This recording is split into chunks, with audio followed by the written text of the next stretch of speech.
Hello students, myself PK Pawan, welcome to the class of physics origin. बच्चों, हमारा आज का टॉपिक है टेलीस्कोप। आज मैं टेलीस्कोप को समझाने वाला हूँ, टेलीस्कोप को पढ़ाने वाला हूँ और टेलीस्कोप के बिल्कुल एकदम डेप्थ तक जाने वाले हैं। So don't miss the video, watch the video till then.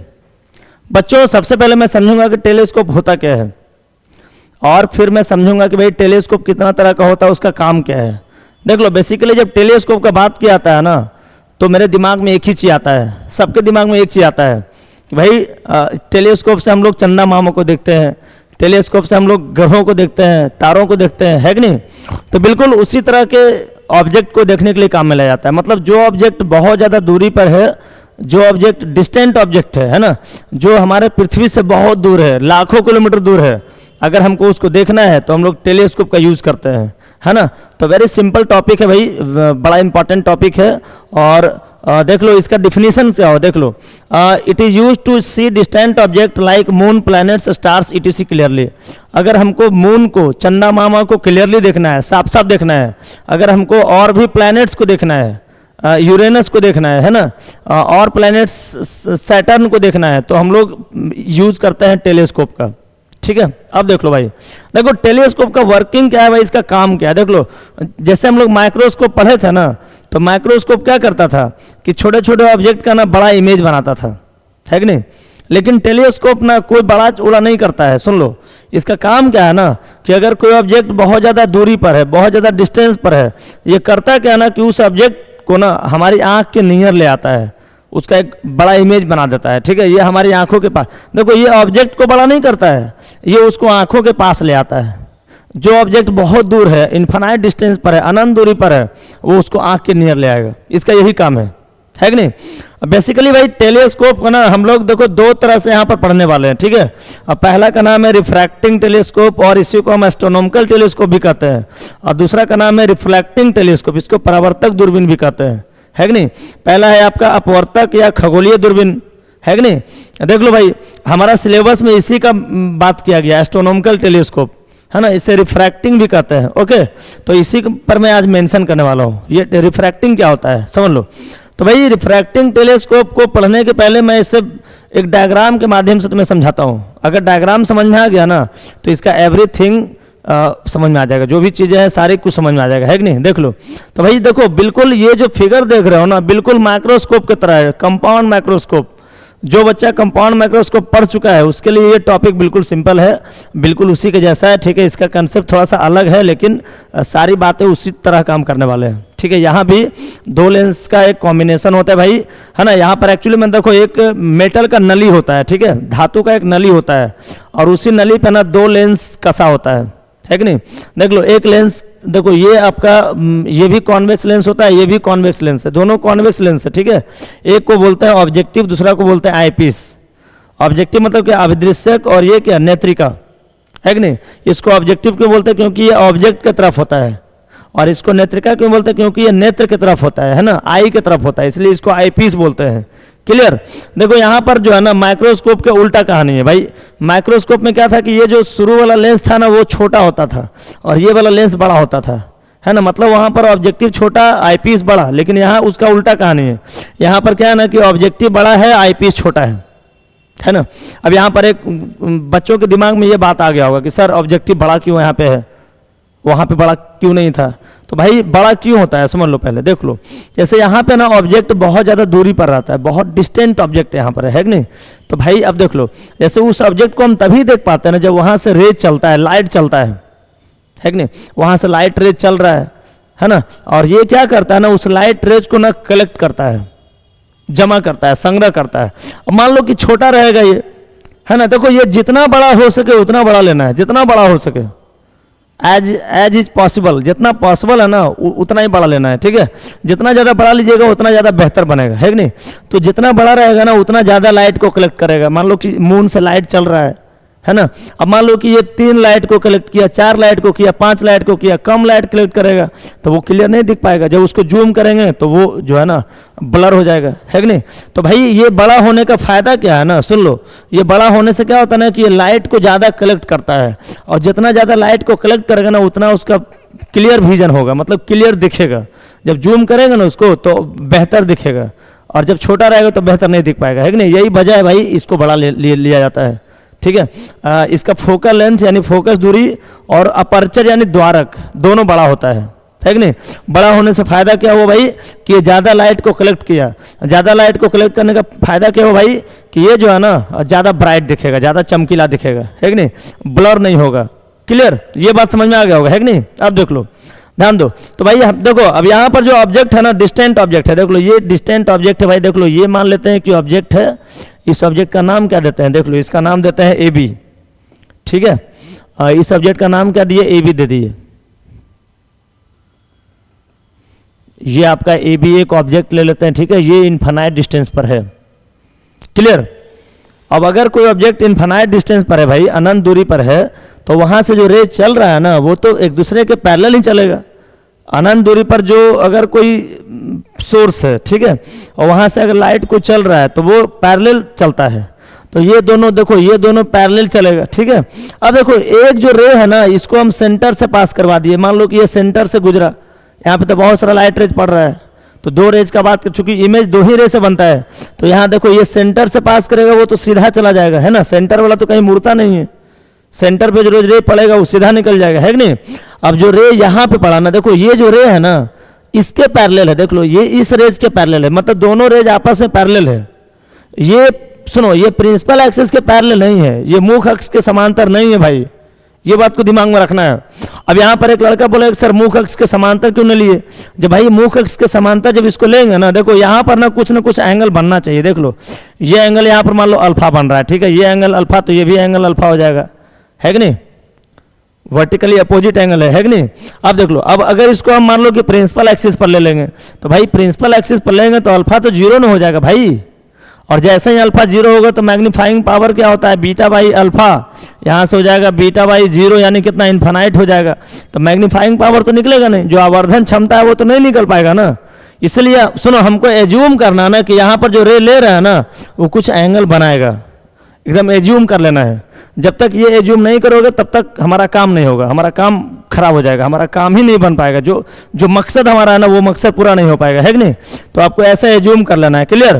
तो इसलिए हम लोग प्रिंसिपल एक्सिस के समांतर नहीं लेते हैं, ठीक है, ध्यान दो। देखो ये सब चीज समझना बहुत जरूरी है, जब तक ये सब चीज नहीं समझेंगे तब तक हमको टेलीस्कोप पढ़ने का कोई मतलब नहीं रहेगा, है कि नहीं। एक एक बात को क्लियर कर लेना, एक एक बात। अगर कोई बातें हैं, अगर कुछ ऐसी चीज़ें हैं जो कि नहीं समझा पा रहे हैं ना, तो तुम हमको मेंशन करोगे, तुम हमको कमेंट में बताओगे कि सर आपने इस टॉपिक पर बात नहीं किया। मेरे अकॉर्डिंग मैं सारी टॉपिक पे बात करने वाला हूँ। अगर तुमने इस वीडियो को देख लिया तो तुमको एकदम 100% समझ में आ जाएगा, है ना। देख लो इधर, ध्यान दो। अब देख लो, तो ये तो समझ में आ गया कि क्यों अल्फा रे यहाँ अल्फा एंगल बना, है कि नहीं।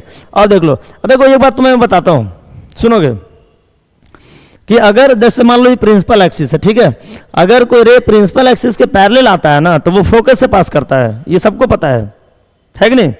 अब यहाँ पे तो प्रिंसिपल एक्सिस के पैरेलल है नहीं, लेकिन ये दोनों रे एक दूसरे के पैरेलल है भाई। सुनो, अगर कोई रे प्रिंसिपल एक्सिस के पैरेलल होता है ना तो वो फोकस से गुजरता है, लेकिन अगर एक दूसरे के पैरेलल है भाई तो वो फोकस प्लेन से पास होगा, फोकल प्लेन उसको बोलते हैं। अब यहाँ पर एक कंफ्यूजन आ गया कि सर फोकल प्लेन होता क्या है, व्हाट इज फोकल प्लेन, है ना, ये फोकस तल क्या होता है। तो बाबू सुनो, जहाँ पे जैसे मान लो ना कि यहाँ पे देखो इसका फोकस है, ठीक है, जहाँ इमेज बनेगा वहाँ फोकस कहलाएगा। अब जो इन्फिनाइट पर बॉडी होता है तो उसका इमेज तो फोकसे पर न बनता है। तो अब देखो, अब फोकस पर कब बनता है, जब वो प्रिंसिपल एक्सिस के पैरेलल होता है, लेकिन यहाँ पे तो प्रिंसिपल एक्सिस के पैरेलल नहीं है, यहाँ पर तो ये दोनों रे एक दूसरे के पैरेलल है। इस कंडीशन में ये ना फोकल तल पर बनेगा, ठीक है, फोकल प्लेन पर बनेगा। देख लो फोकल प्लेन क्या होता है, देखो ये है इसका फोकस, यहीं पर इमेज बनेगा इसका, देख लो यही, देखो ये आगे जाके यहाँ पर कटेगा, ये देखो इसका फोकल प्लेन है, ठीक है, देखो यही फोकल प्लेन है भाई। फोकस के परपेंडिकुलर प्लेन जो होगा ना वही फोकल प्लेन कहलाएगा। सुन लो, जो प्लेन फोकस के परपेंडिकुलर होगा वही फोकल प्लेन कहलाएगा, ठीक है। ये जो प्लेन देख रहे हो ना इसी को हम कहते हैं फोकल प्लेन, ठीक है। देख लो ये फोकल प्लेन है भाई, ये हम नाम दे रहे हैं इसका फोकल प्लेन, ठीक है, फोकस तल। अब इसी तल पर इमेज बनेगा, सुन लो इसी। अब देखो, अगर सुनो, अगर मान लो प्रिंसिपल एक्सिस के पैरेलल होता, मुख्य अक्ष के समांतर अगर होता, तो वो जो है ना फोकस पर पॉइंट साइज का बनता, पॉइंट साइज का ऑब्जेक्ट बनता, पॉइंट साइज का। लेकिन यहाँ पर चूंकि फोकस तल पर बन रहा है, देखो ये पूरा यहाँ से लेकर यहाँ तक फोकस तल है, ये देखो फोकस तल में ही आ गया, ठीक है, ये सब फोकस तल में आ जाता है, ठीक है। मतलब एक ऐसा लाइन जो उसके फोकस के परपेंडिकुलर है, एक ऐसा लाइन जो उसके फोकस के लंबवत है, उसी को हम फोकस तल बोलते हैं, है कि नहीं। तो देखो ये सुनो, अब ये रे यहाँ आके देखो यहाँ से पास करेगा, है कि नहीं, अब ये तो सीधा निकल जाएगा। तो ये जो रे जो मिल रहा है ना भाई, ये इसके फोकस तल में मिल रहा है। मतलब हमारा जो इमेज है ना, देख लो हमारा इमेज क्या है, इसका नाम दे देते हैं हम लोग ए डैश बी डैश। ये ए डैश बी डैश जो बना ना भाई, ये फोकस तल में बना, फोकल प्लेन में बना, है कि नहीं। ये इंपॉर्टेंट है, इसको समझना बहुत जरूरी है। अब देख लो ये इमेज बन गया ए डैश बी डैश, यानी ऑब्जेक्टिव के द्वारा जो इमेज बना ना उसका नाम है ए डैश बी डैश। अब यहाँ पर एक क्वेश्चन आता है कि भाई ए डैश बी डैश कैसा इमेज है, कैसा प्रतिबिंब है। तो बाबू ये जो प्रतिबिंब है ना, ये जो इमेज है ना, ये रियल है, इन्वर्टेड है, और सुनो रियल, इन्वर्टेड एंड डिमिनिश्ड है। डिमिनिश्ड का मतलब क्या, छोटा, बहुत छोटा, है कि नहीं। देख लो वास्तविक है, उल्टा है और बहुत छोटा है। देखो ऑब्जेक्ट के रेस्पेक्ट में तो बहुत छोटा ना हो गया भाई, ऑब्जेक्ट तो बहुत बड़ा ना है। ऑब्जेक्ट जैसे मान लो चंदा मामा बहुत बड़ा है कि नहीं, और उसके रेस्पेक्ट में तो बहुत छोटा है। तो ये जो इमेज है ना, रियल, इन्वर्टेड, डिमिनिश्ड, है ना, वास्तविक, उल्टा, बहुत छोटा, ठीक है। अब देख लो ये जो इमेज देख रहे हो ना, इस ऑब्जेक्टिव का जो इमेज है ना, इस आईपीस के लिए ये ऑब्जेक्ट का काम करेगा, ये उसके लिए वर्चुअल ऑब्जेक्ट हो जाएगा, है कि नहीं। ये देख लो ए डैश बी डैश इसके लिए वर्चुअल ऑब्जेक्ट हो गया, क्लियर। अब सुनो ये ऑब्जेक्ट हो गया भाई, अब इसके द्वारा इसका इमेज कहाँ बनेगा, देख लो ये जो लेंस है ना, देखो ये रे तो आगे जाकर मुड़ जाएगा, लेंस से रिफ्रैक्शन हो जाएगा। अब जो सुनो जो सेंटर से जाएगा वो तो सीधे निकल जाएगा, है कि नहीं, क्लियर। देख लो ध्यान दो, सुनोगे, देखो ध्यान दो भाई। अब देख लो, तो भाई अब देख लो ये जो हमारा लेंस है ना, आईपीस का जो लेंस है ना, जो छोटा लेंस होता है, ठीक है, इसका बिहेवियर जो होता है ना, इसका फंक्शन होता है आपका सिंपल माइक्रोस्कोप के जैसा, है ना। सिंपल माइक्रोस्कोप का जो फंक्शन था वही फंक्शन इसका भी होगा, ये आपका आईपीस का, ठीक है, और इसका फंक्शन अलग है, इसके बारे में हम बात कर चुके हैं। अब देख लो, अब इमेज यहाँ पर कितना एंगल बना रहा है बताओ। इमेज के द्वारा जो एंगल बन रहा है ना उसका नाम देते हैं बीटा, और ये एंगल कितना था, अल्फा था। देखो ये दोनों जो लेंस का जो डिस्टेंस है ना, वो ऑब्जेक्ट के रेस्पेक्ट में बहुत कम है, ठीक है। आँख को तुम सुनो, जैसे हमारा आँख जो है, आई को यहाँ रखे या तो यहाँ रखे, उससे और कोई फर्क नहीं पड़ने वाला है, क्योंकि ये डिस्टेंस जो है ना ऑब्जेक्ट के रेस्पेक्ट में बहुत छोटा डिस्टेंस होता है। तो भाई आई यहाँ पर रहे या यहाँ पर रहे, जैसे हम लोग ऐसा बात क्यों कर रहे हैं, क्योंकि सुनो, क्योंकि हम लोग जो मैग्नीफाइंग पावर निकालने वाले हैं ना, उसमें फार्मूला होता है m = बीटा बाई अल्फा। तो अल्फा क्या है, ऑब्जेक्ट के द्वारा आंख पर बना कोण, और बीटा क्या है, इमेज के द्वारा आंख पर बना कोण। तो इमेज सुनो, इमेज तो इस पर बीटा एंगल बना रहा है, लेकिन ऑब्जेक्ट के द्वारा एंगल तो नहीं पता चल रहा है। तो उसके लिए हम क्या करते हैं ना, जो आई है ना उसको हम यहाँ पे, मान लो कि आई को हम यहाँ से देख रहे हैं, ठीक है, मान लो ऑब्जेक्ट को यहाँ से देख रहे हैं, ठीक है, ये एक इमेजिनेशन कर रहे हैं, ध्यान दो। तो यहाँ से अगर हम देख रहे हैं भाई, तो ये अल्फा जो है ना आई पर बना एंगल है, क्योंकि ये दोनों लेंस जो है ना, सुनो ये दोनों लेंस का जो डिस्टेंस है ना, ये दोनों लेंस का डिस्टेंस जो है ऑब्जेक्ट के रिस्पेक्ट में बहुत छोटा है, बहुत कम है कि नहीं। तो या तो आँख को यहाँ पर सुनो, यहाँ पर रखिए चाहे यहाँ पर रखिए, डिस्टेंस ऑब्जेक्ट के लिए कोई फर्क नहीं पड़ने वाला है, ठीक है। तो अब देख लो, ध्यान दो। अब देखो यहाँ पर एक लड़का पूछ रहा है कि सर कैसा इमेज बनाया आईपीस। तो आईपीस के द्वारा जो बना इमेज हुआ ना भाई, ये हो गया आपका वर्चुअल, इरेक्ट एंड मैग्नीफाइड, ठीक है, आभासी, सीधा एवं वस्तु से बड़ा, ठीक है, क्लियर। देख लो ये कंसेप्ट था हमारा, ठीक है। अगर ये पूरा समझ में आ चुका है तो हम लोग अब मैग्नीफाइंग पावर निकालेंगे भाई।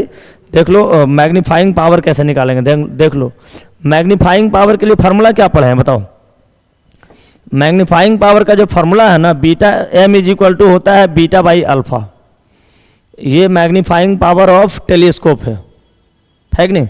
देख लो पहले यहाँ पर तुमको करना क्या है ना, जैसे ही तुम फिगर बनाओगे ना, तो फिगर के बाद तुमको ये देखो पीछे इसका लैंग्वेज लिखा हुआ है, ये लैंग्वेज को तुमको पढ़ना है भाई, है ना, इंग्लिश और हिंदी दोनों में लिखा हुआ है, और सारी बातों को मैं समझा चुका हूँ, ठीक है।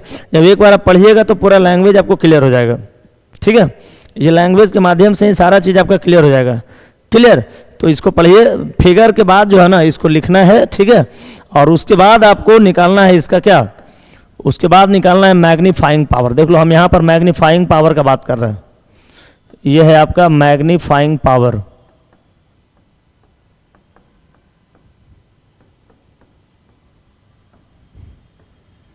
इसको बोलते हैं क्या, आवर्धन क्षमता बोलते हैं, है कि नहीं, मैग्नीफाइंग पावर। ओके, तो मैग्नीफाइंग पावर हो जाएगा बीटा बाई अल्फा। देख लो अगर बीटा अल्फा बहुत छोटा है, स्मॉल एंगल है, आपको मैं बार बार बोल रहा हूँ कि लेंस में जो भी बातें होती है स्मॉल एंगल के लिए बात होता है कि नहीं। तो आपको पता है कि सुनो, जैसे विजुअल एंगल हम पढ़े हैं भाई, वहाँ पर बताया गया था कि अब जैसे मान लो ये आई है, ठीक है, तो भाई अगर मान लो ये लेंस है आई का, ठीक है, तो जितना ज़्यादा डिस्टेंस पे ऑब्जेक्ट जाएगा उतना ही एंगल छोटा होता जाता है ना। जो विजुअल है, जैसे मान लो ये एंगल अल्फा है, ठीक है, तो ये अल्फा एंगल जो छोटा कब होता है, जब ऑब्जेक्ट का डिस्टेंस बढ़ता जाएगा। आपको पता है कि यहाँ पे ऑब्जेक्ट बहुत दूर है, इन्फिनाइट डिस्टेंस पर है कि नहीं, तो ये एंगल आपका छोटा हो जाएगा, है ना। इस छोटे से एंगल के लिए हम लिख सकते हैं भाई tan beta by tan alpha, सबको पता है कि नहीं, कि छोटे एंगल के लिए जो आपका, देख लो यहाँ पर लिख देते हैं, स्मॉल एंगल के लिए जो tan बीटा होता है ना वो बीटा के बराबर होता है, ठीक है, और जो आपका tan अल्फा होता है ना भाई वो अल्फा के बराबर होता है, ये सबको पता है कि नहीं। अब देख लो, तो यहाँ से मैं अगर m का बात करूँगा, ध्यान दो, अगर मैं यहाँ से बाबू m का बात करूँगा ना तो m कैसे निकालूंगा बताओ, m is equal to tan beta by tan alpha. पता फिगर से tan beta by tan alpha निकालना है। देख लो इस फिगर में, देख लो भाई tan बीटा कितना होगा बताओ, a dash b dash by a dash e, ये हो जाएगा आपका कितना, a dash b dash by a dash e, ये हो गया tan बीटा। और बाई tan अल्फा कितना हो जाए, देख लो इधर से तो अल्फा निकलेगा नहीं, है कि नहीं, तो हमको अल्फा यहाँ से निकालना पड़ेगा। अल्फा के देख लो, अल्फा के सामने हो जाएगा परपेंडिकुलर, ये हो जाएगा बेस, tan अल्फा क्या हो जाएगा, परपेंडिकुलर बाई बेस। ये यहाँ भी देख लो परपेंडिकुलर बाई बेस, है ना। इस डिस्टेंस को हम यू ही मान लेते हैं, ये डिस्टेंस कितना हो जाएगा बताओ, ये आपका यू ही है। यू ही क्या है, यू ही जो है ना, ये जो आपका लेंस देख रहे हो ना आईपीस, आईपीस से ऑब्जेक्ट के डिस्टेंस को हम यू ही बोलते हैं, इसको हम लोग ऑब्जेक्ट डिस्टेंस बोलते हैं, ये यू ही कहलाता है, ठीक है। अब देख लो ये जो है ना, देखो इस लेंस के लिए ये हो गया आपका क्या, सुनो आपको पता है कि अगर कोई रे इन्फिनाइट से आता है तो इन्फिनाइट से आने वाला रे के लिए ना आपका जो इमेज है ना वो बनता है फोकल लेंथ पर, सॉरी फोकस पर बनता है। तो भाई ये हो गया इसका फोकस, है ना, ये फोकस हो गया, ठीक है, ये आपका एफओ हो गया, ठीक है। अब बताओ एफओ ये है भाई, तो इस लेंस से यहाँ का डिस्टेंस को क्या कहलाएगा, फोकल लेंथ कहलाएगा, है कि नहीं। ये सुनो ये आपका हो गया एफओ क्या है, फोकस है कि नहीं, ये तो फोकस हो गया। और यहाँ से लेकर यहाँ तक का जो डिस्टेंस है उसको फोकल लेंथ बोलते हैं। देख लो ये फोकल लेंथ है, देख लो इस लेंथ को हम क्या बोलते हैं, फोकल लेंथ। फोकल लेंथ को हम लोग स्मॉल एफओ से रिप्रेजेंट करते हैं, फोकस को कैपिटल एफओ से करते हैं, है कि नहीं। तो ये हो गया फोकस और ये हो गया फोकल लेंथ। फोकस क्यों उसको बोलेंगे, क्योंकि इन्फिनाइट से रे आने के बाद फोकस पर ही इमेज बनता है कि नहीं। ध्यान दो, सुनोगे तो यहां से कितना हो जाएगा बताओ, beta by alpha, tan beta by tan alpha, tan beta कितना, a dash b dash by a dash e, और बाई tan अल्फा कितना हो जाएगा, ये हो जाएगा आपका a dash b dash by a dash o। देख लो a dash b dash by a dash o, है ना। और जब इसको मैं कैलकुलेट करूंगा तब कितना होगा बताओ, ये हो जाएगा आपका a dash b dash by a dash e और इंटू कितना a dash o by a dash e, sorry a dash b dash. देख लो यहाँ से a dash b dash cancel हो गया बाबू, और यहाँ पे कितना बचा बताओ, ये हो गया a dash o by a dash e। अब बताओ a डैश o कितना है बताओ, a डैश o अगर मैं बात करूंगा भाई तो a डैश o का डिस्टेंस कितना होगा, जो a डैश o होगा ना, देख लो ये डिस्टेंस a डैश o कहलाएगा। देख लो यहाँ से लेकर यहाँ तक का डिस्टेंस a डैश o कहलाएगा, ठीक है। तो a डैश से लेकर o तक का डिस्टेंस कितना fo है, तो इसको हम क्या लिखेंगे, fo लिख सकते हैं, है कि नहीं। यानी यहाँ से m इज इक्वल टू कितना हो जाएगा fo, क्लियर। और बाई देख लो बाई कितना है a डैश e। अब देखो फिगर में देखो a डैश e किसके बराबर है बताओ, जो a डैश e है ना, a डैश से लेकर e तक का डिस्टेंस है, इसको क्या मान लिए, u ही मान लिए, क्योंकि इस लेंस के लिए जो है ना ये ऑब्जेक्ट है, ठीक है। तो इस लेंस के लिए ये कहलाएगा आपका ऑब्जेक्ट डिस्टेंस। और आपको पता है कि लेंस के इस साइड का डिस्टेंस नेगेटिव होता है, लेंस के इस साइड का होता है पॉजिटिव, लेंस के लेफ्ट साइड नेगेटिव और राइट साइड पॉजिटिव। तो ये आपका लेफ्ट साइड है, तो लेफ्ट साइड का माइनस यू हो जाएगा, ठीक है। तो ए डैश ई किसके बराबर, माइनस यू के बराबर। और बाबू यहाँ से ए डैश ई जो है ना माइनस यू के इक्वल हो गया, ठीक है। यानी हमारा जो मैग्निफिकेशन आ गया ना बाबू, एम इज इक्वल टू आ गया कितना, minus F O by U E, है ना। ये हमारा इक्वेशन फर्स्ट हो गया, ठीक है। देखो यही चीज मैं सुनो, अगर तुम टेलीस्कोप पढ़ रहे हो और अगर तुमको मैग्नीफाइंग पावर निकालना नहीं आया तो टेलीस्कोप पढ़ने का कोई मतलब नहीं है। टेलीस्कोप खाली परिभाषा का नाम नहीं होता है, परिभाषा पढ़ ली टेलीस्कोप खत्म हो गया, है कि नहीं। हमको ये कंसेप्ट समझ में आना चाहिए, इसका एक एक कंसेप्ट समझ में आ जाएगा, बस केवल कंसंट्रेट होना है कि नहीं। अब देख लो यहाँ पर ना दो स्पेशल केसेज होते हैं। पहला केस क्या है बाबू कि अगर सुनो, अगर इमेज जो है ना नियर पॉइंट पे बनेगा, ठीक है। अगर इमेज जो है ना नियर पॉइंट पे बन रहा है, मतलब नजदीक बिंदु पर बन रहा है। नियर पॉइंट का मतलब क्या, 25 सेंटीमीटर पे बन रहा है, डी डिस्टेंस से बन रहा है कि नहीं। और दूसरा केस क्या है कि ऑब्जेक्ट जो है ना, सुनो, ऑब्जेक्ट जो है ना फार पॉइंट पे बनेगा, सॉरी इमेज फार पॉइंट पे बनेगा, तब क्या होगा। देख लो यहाँ पर तुमको एक बात मैं बताता हूँ। जैसे मान लो ना कि हमारे पास कोई बुक है, ठीक है। जैसे मान लो कि ये बुक है हमारे पास, है कि नहीं। और अगर मैं इसे पढ़ना चाहता हूँ, ठीक है, और अगर मैं लगातार इस बुक को देखता रहूँगा 3 घंटा 4 घंटा 5 घंटा, है ना, तो भाई देखते देखते ना अपने जो हमारा सुनो जो हमारा विजन है ना वो उतना क्लियर नहीं रह पाता है ना। नॉर्मली अगर किसी चीज़ को देखना है तो वो डिस्टेंस होना चाहिए, है ना। अगर आँख के बगल में हम इसको अगर ऐसे रखे रहेंगे 4 घंटा तक 5 घंटा तक तो हमारा आँख अगल बगल की चीज़ों को देखने लगेगा, हम कंफर्टेबल फील नहीं करेंगे, है कि नहीं। तो अगर हमको कंफर्टेबल फील करना है ना तो ऑब्जेक्ट को सुनो इमेज को ना रखना पड़ेगा कहाँ पर, फार पॉइंट पे, है कि नहीं। तो वो हम उसको ज़्यादा देर तक देख सकते हैं। अगर नियर पॉइंट पर रहेगा तो उतना देख सकते हैं लेकिन उतना टाइम तक नहीं देख सकते हैं। हम आपको दोनों केस निकाल के बता दे रहे हैं, है कि नहीं। पहला केस क्या होगा देख लो, पहला केस क्या होगा बाबू, यहां पर हम लिख रहे हैं case 1, when image focused at near point, है ना। जब प्रतिबिंब नजदीक बिंदु यानी निकट बिंदु पर फोकसित हो, है ना। जो भी हिंदी मीडियम के छात्र हैं इसको हिंदी में लिख लेंगे, मैं उसे लिखूंगा नहीं, मैं बोल दे रहा हूं भाई, उसको आप तुमको लिख लेना है कि नहीं। जब प्रतिबिंब नजदीक बिंदु पर फोकसित हो। देख लो ये जो बातें हो रही है ना ये आईपीस के लिए बात हो रहा है, 4 आईपीस। ये सारी बातें हम आईपीस के लिए कर रहे हैं, है ना। चूंकि ऑब्जेक्टिव के लिए तो सारा बात हो चुका है, ये तो ऑब्जेक्टिव का ही बात हुआ था, अभी आईपीस का बात करने वाले हैं, है कि नहीं। तो भाई आईपीस के केस में यानी नेत्रिका के लिए इसके लिए भी जो है ना बराबर हो जाएगा क्या, -d, क्योंकि नियर पॉइंट पे है। नियर पॉइंट डी डिस्टेंस को बोलते हैं, डी को बोलते हैं, डी को क्या बोलते हैं बताओ, डी क्या है। सुनो डी जो है ना स्पर्श दर्शन का न्यूनतम दूरी है ना। डी क्या होता है भाई, इसका वैल्यू कितना होता है 25 सेंटीमीटर। इसको बोलते हैं क्या है, least distance of distinct vision, है कि नहीं। और u किसके बराबर होगा बताओ, u हो जाएगा आपका -ue के बराबर। u किसके बराबर, -u, क्योंकि आपका जो ऑब्जेक्ट है ना लेंस के लेफ्ट साइड में है तो वो तो माइनस में होगा। और f किसके बराबर होगा बताओ, f हो जाएगा एफ ई के बराबर, प्लस एफ ई के बराबर, है कि नहीं। क्योंकि जो कॉन्वेक्स का जो फोकल लेंथ होता है ना बाबू वो कभी नेगेटिव नहीं होता है, कॉन्वेक्स का फोकल लेंथ हमेशा पॉजिटिव होता है कि नहीं। अब तुमको पता है लेंस फार्मूला हम पढ़े हैं, सिंस 1 फार्मूला क्या होता है, 1/v minus 1/u is equal to कितना 1/f। अब यहाँ से देख लो पुट कीजिए वैल्यू यहाँ पे, तो 1/-d minus 1/-u is equal to कितना हो जाएगा 1/f हो जाएगा, है कि नहीं। आईपीस का बात हो रहा है यहाँ पे। अब यहाँ से देख लो ये हो जाएगा कितना 1/-d और plus 1/u is equal to कितना 1/f।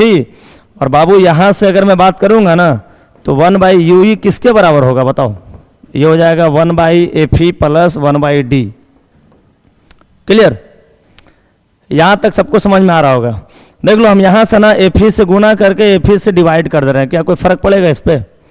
अगर किसी क्वांटिटी में हम लोग जितना से गुना करते हैं उतना से डिवाइड करते हैं तो उस पर कोई फर्क नहीं पड़ता है कि नहीं।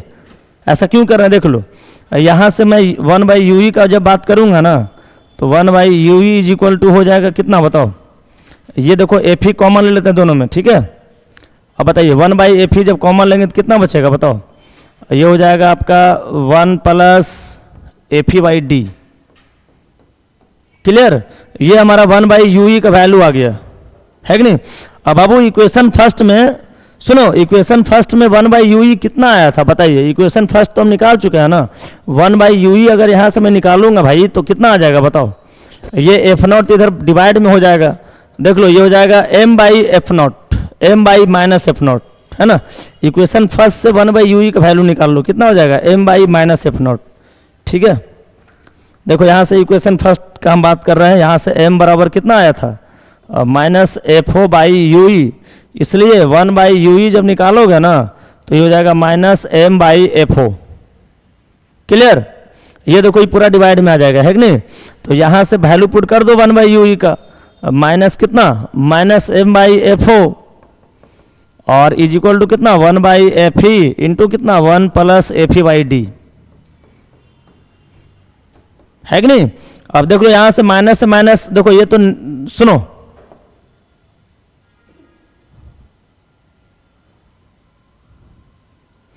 चलिए तो यहां से जब मैं बात करूंगा ना तो ये कितना हो जाएगा बताओ, ये हो जाएगा आपका m is equal to -FO/Fe और इंटू कितना 1 + Fe/d।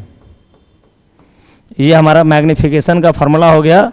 सुनो, कब का फॉर्मूला है बताओ, जब इमेज बनेगा नियर पॉइंट पर रहेगा। ठीक है, जब इमेज जो है ना निकट बिंदु पर रहेगा, निकट बिंदु पर जब इमेज है ना तो उसके लिए यही फॉर्मूला होता है भाई, m is equal to -FO/Fe into 1 + Fe/d।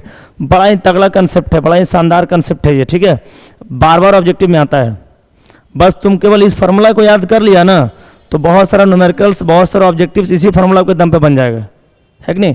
Telescope के हलवा टॉपिक नहीं है, बड़ा कंसेप्चुअल टॉपिक है। ये तुमको तभी समझ में आएगा जब तुम पूरा डेप्थ के साथ पढ़ोगे। ठीक है, जब पूरा कंसंट्रेशन के साथ पढ़ोगे तभी ये समझ में आएगा, वरना मुश्किल है कि नहीं। देख लो, ध्यान दो। अब देखो इसका केस 2 का बात कर रहे हैं। केस 2 क्या कर रहा है सुनो, केस 2 में देख लो बाबू, ये लास्ट केस है इसका। ठीक है, इसमें क्या कर रहा है, when image focused at far point.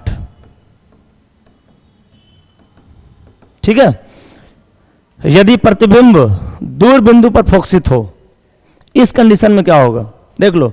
तो भाई यहां पर कुछ नहीं है, सिंपली Fe जो है ना UE के इक्वल हो जाएगा। Fe बराबर क्या है UE है कि नहीं। Fe किसके बराबर, UE के बराबर। फार पॉइंट पे जब रहेगा ना तो जो आपका फोकल लेंथ होगा ना भाई, देख लो और सुनो, जब हमारा इमेज फार पॉइंट पे है ना, तो अब बात आई पीस का हो रहा है, ये अभी नेत्रिका का बात हो रहा है।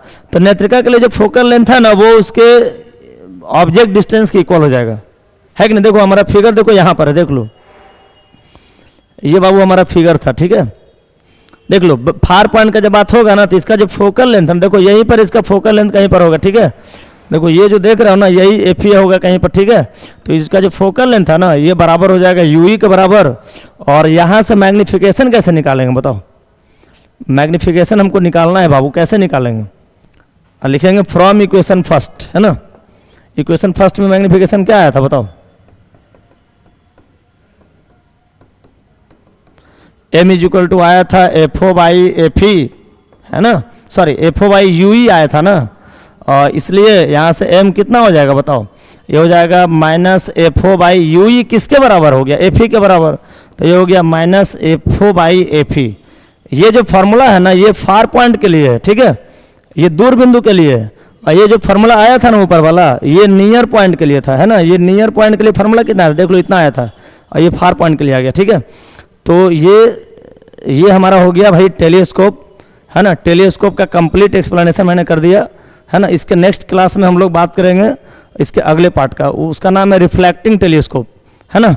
अगर सुनो, अगर आप चाहते हो कि इस तरह का वीडियो हमको मिलता रहे तो वीडियो आप इस चैनल को सब्सक्राइब कीजिए, लाइक कीजिए, कमेंट कीजिए है ना, और बने रहिए। ठीक है, मिलते हैं एक नए वीडियो के साथ, तब तक के लिए जय हिंद जय भारत।